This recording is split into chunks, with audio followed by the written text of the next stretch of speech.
90% মানুষ জানেই না কলমি শাকের ভর্তা খাওয়া যায়।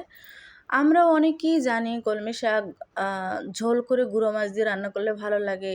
কলমি শাক ভাজি বেশি ভালো লাগে। তবে ভর্তার কথাটা কিন্তু অনেকের মুখে কম শুনছি বা অনেকে দেখিও নাই কখনো ভর্তা করতে। আসসালামু আলাইকুম everyone, welcome back to my channel. আজকে আপনাদেরকে কলমি শাকের ভর্তা করে দেখাবো। আর শেষে এমন একটা আমি উপকরণ অ্যাড করব যেটা কলমি শাকের ভর্তার দ্বিগুণ স্বাদ বেড়ে যাবে।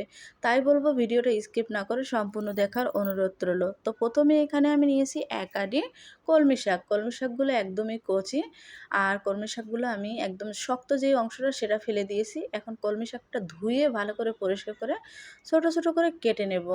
ভিডিওটা একদমই স্কিপ করবেন না, কারণ শেষে কিন্তু ধামাকা রয়েছে এই ভর্তার স্বাদ বাড়ানোর জন্য মাত্র 2-3 সেকেন্ড। সেই 2-3 সেকেন্ড মিস করলে কিন্তু ভর্তার স্বাদটা একদমই পাবেন না বাসায় আপনারা তৈরি করলেও। তো আমি কিন্তু এভাবে একটু বড় বড় করে তারপরে শাকগুলো কেটে নিয়েছি। এই শাকগুলো একটু বড় বড় করে কাটলেই ভর্তাটা খেতে ভালো লাগে। তো চল এটা সাইডে রেখে চলে যাব চুলাতে। প্রথমে আমি একটা প্যানে দিয়ে দিলাম পর্যাপ্ত পরিমাণ তেল, আর দিয়ে দিলাম শুকনো মরিচ। তো এখানে আমি এই ভর্তায় একটু ঝালের পরিমাণটা বেশি দেব, কারণ ভর্তায় কিন্তু একটু ঝাল হলে ভালো লাগে। আর এই ভর্তাটা শুকনো মরিচ দিয়ে কিন্তু বেশি ভালো লাগে। আপনারা চাইলে কাঁচা মরিচ দিয়ে করতে পারেন আপনাদের ইচ্ছে মতো, ঝালের পরিমাণটা বাড়িয়ে কমিয়ে নিতে পারেন। তো আমি কিন্তু মরিচগুলো ভেজে নেব। তো ভিডিও দেখতে দেখতে যারা লাইক দিতে ভুলে গেছেন একটা লাইক করে দেন প্লিজ, আর লাইক করে সম্পূর্ণ ভিডিও দেখবেন। আপনাদের একটা লাইকে আমাদের ভিডিও শেয়ারের কাজ করে। আর ইউটিউব ভাবে যে আমাদের মানে ভিডিওতে নিশ্চয়ই কিছু একটা আছে, এই জন্য সবার লাইক কমেন্ট শেয়ার করে। ধন্যবাদ আপনাদেরকে লাইক করার জন্য। তো এখানে কিন্তু আমি মরিচগুলো তো অলরেডি ভাজা শেষ, তুলে নিয়েছি। এখন এখানে কিন্তু দিয়ে দিলাম পেঁয়াজ আর রসুন।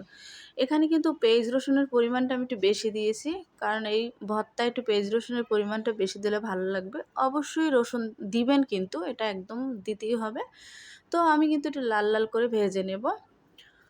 তো দেশ এবং দেশের বাইরে থেকে কাছে এবং দূরে যারা ভিডিওটা দেখছেন সবাইকে অসংখ্য ধন্যবাদ। ভিডিও দেখার শেষে সুন্দর একটা কমেন্ট করবেন, আপনাদের মূল্যবান মতামত জানাবেন, আপনাদেরকে ধন্যবাদ জানাবো। তো আমার কিন্তু অলরেডি পেজগুলো ভাজা শেষ।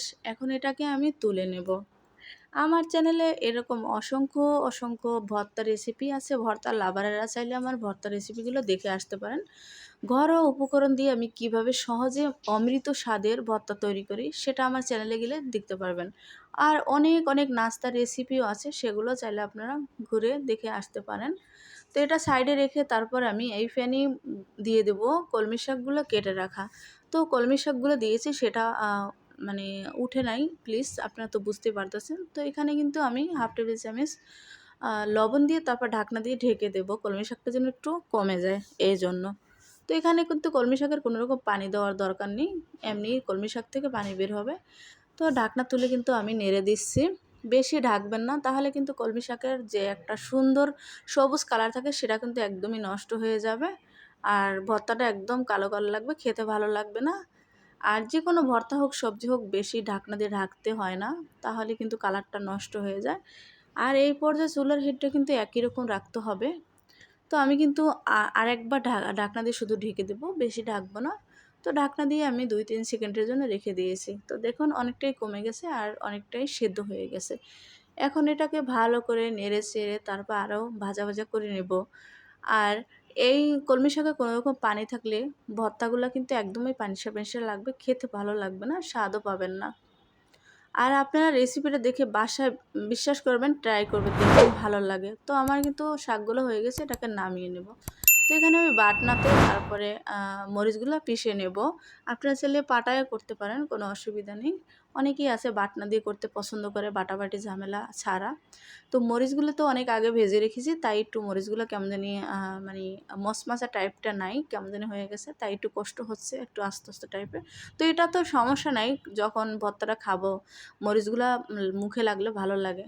তো আমার এখানে দিয়ে দিলাম কিন্তু সেই ভেজে রাখা কলমি শাকগুলা। এবার কলমি শাকগুলো আমি একটু মানে মানে একটু মিহি করে নেব। বেশিও মিহি করব না, তাহলে কিন্তু ভর্তাটা একদমই ভর্তা ভর্তা হয়ে যাবে, খেতে ভালো লাগবে না, কেমন যেন একটা নরম নরম টাইপের। তাই আমি একটু আস্তে আস্তে রাখার চেষ্টা করব। তো দেখুন খুবই ইজি আর খুবই সহজ রেসিপি। আমি মনে করি এই ভর্তাটা থাকলে আর অন্য কোনো রেসিপির প্রয়োজন পড়ে না। তো এখানে আমার কিন্তু ভর্তাটা মানে পেশা হয়ে গেছে, মানে শাকটা এখানে দিয়ে দিলাম সেই ভেজে রাখা রসুন আর পেঁয়াজ। এখন রসুন পেঁয়াজ দিয়ে ভালো করে মেখে নেব। আর দেখুন আমার ভর্তাটা কিন্তু অলরেডি তৈরি করা শেষ হয়ে গেছে। আর এখানে কিন্তু আমি দিয়েছিলাম সরিষার তেল, সেটা স্কিপ হয়ে গেছে কারণ কারেন্ট চলে গেছিলো। প্লিজ সেটাই হলো শেষের স্কিপ, মানে ভুলে গেছি, সরি। তো সবাই ভালো থাকবেন, সুস্থ থাকবেন, আর আমার ভর্তাটা কেমন হয়েছে অবশ্যই কমেন্টে জানাবেন। আল্লাহ হাফেজ।